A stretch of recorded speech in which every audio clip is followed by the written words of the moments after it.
En 2019, un rapport de l'Union internationale de la nature alerte sur le million d'espèces animales et végétales menacées par l'activité de l'homme. Un constat qui fait de la protection de la biodiversité un enjeu majeur. Vinci Autoroutes, au même titre que d'autres acteurs économiques, n'a pas attendu ce constat pour agir et intégrer la composante environnementale dans ses démarches d'aménagement. C'est le cas en Sologne par exemple. Ici, Vinci Autoroutes a créé 7 ouvrages permettant à la faune de traverser l'autoroute A71 en toute sécurité.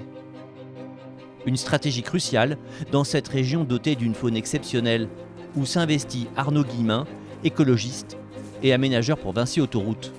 La Sologne, c'est quand même un réservoir de biodiversité exceptionnel. On est sur une zone Natura 2000, on a des oiseaux, on a des chauves-souris, de la faune terrestre, de la faune aquatique, des poissons. On a une flore exceptionnelle, on a des tourbières, des étangs. Pour un environnementaliste comme moi, c'est le lieu pour s'éclater. On a vraiment toutes les composantes de la nature ici. Il y a donc également 2 autoroutes construites à une époque où les enjeux autour de la biodiversité n'étaient pas connus. Pourtant, l'autoroutier a depuis plusieurs années élaboré des solutions pour favoriser la vie de nombreuses espèces.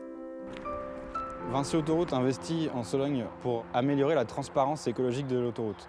On essaie de ramener les autoroutes anciennes à des standards actuels, des standards de 2020, 2030. En tant qu'aménageur responsable, notre rôle maintenant, c'est bien de faire évoluer ces autoroutes. En l'occurrence, il faut faire en sorte que l'autoroute ne sépare pas la Sologne en 2 parties, avec des animaux confinés de chaque côté des voies. Et ici, voici une première solution.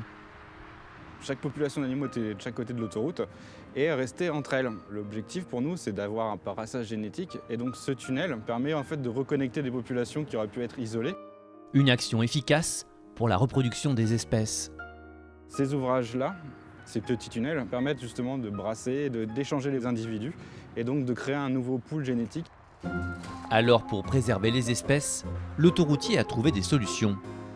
Alors ici on est sur une banquette dans un ouvrage hydraulique, donc dans un petit tunnel qui est sous l'autoroute qui fait passer le cours d'eau. On a créé une petite banquette, donc une étagère à l'intérieur, ce qui permet aux animaux de traverser, animaux qui sont plutôt terrestres ou semi-aquatiques, qui ne traversent pas dans la rivière, mais qui traversent du coup pour avoir les pattes au sec et qui traversent l'ouvrage pour passer de l'autre côté de l'autoroute.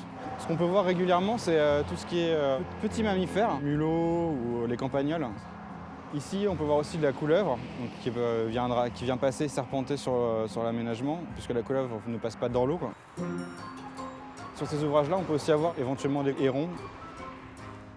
Cette zone est importante, ça permet de garder cette continuité écologique, de garder cette diversité d'un côté et de l'autre.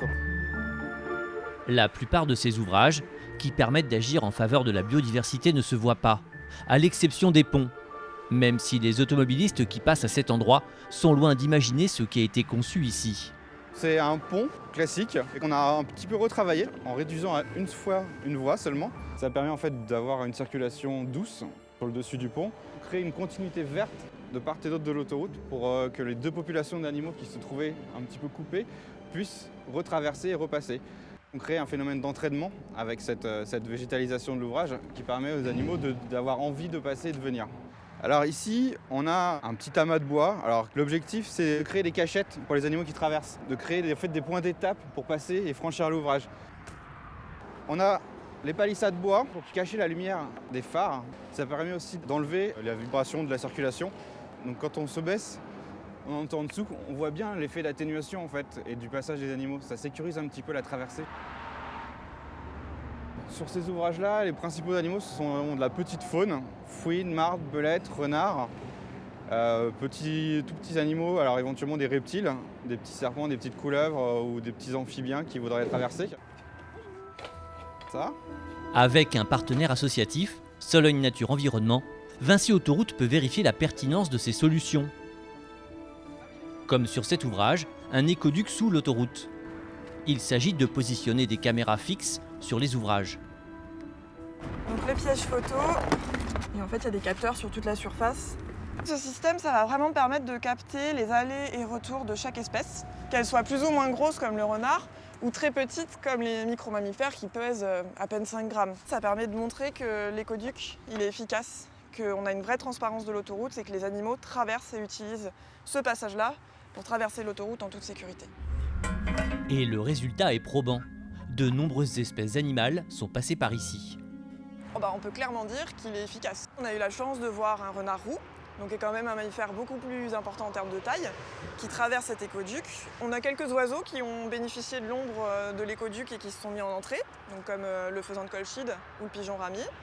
Et puis, comme on sait que le renard roux passe, on en déduit que d'autres espèces du même gabarit ou un peu plus petites passent aussi, comme par exemple le blaireau ou le lièvre. Et donc positionner ces ouvrages pour améliorer la transparence de l'autoroute, c'est plus que nécessaire et utile.